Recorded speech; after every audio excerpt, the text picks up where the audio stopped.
Among all the dolls, one stood out the most, a life-sized doll in a faded Victorian gown, with glass eyes that seemed to stare blankly into your very soul.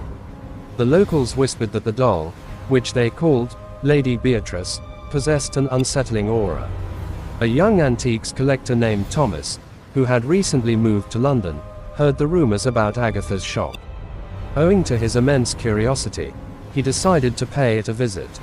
As he entered the shop, the bell above the door chimed softly, but Agatha was nowhere to be seen. Thomas's eyes were drawn immediately to Lady Beatrice. There was something both captivating and terrifying about the doll. "She always draws attention, doesn't she?" a husky voice remarked from behind him. Agatha emerged from behind a shelf laden with curios.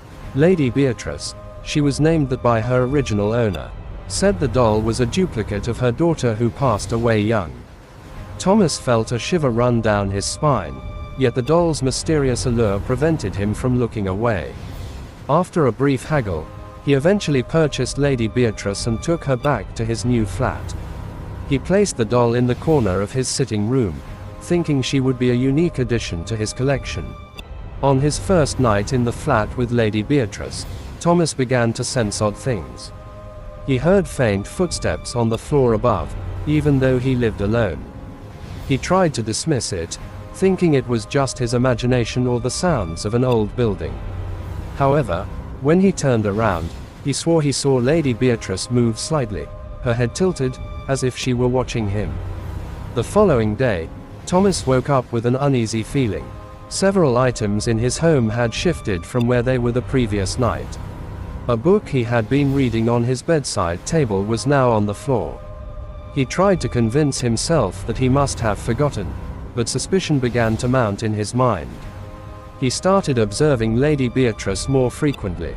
He swore the doll's eyes followed him wherever he went. Thomas dropped the torch. He was certain he had seen the doll move. A chilling fear gripped him.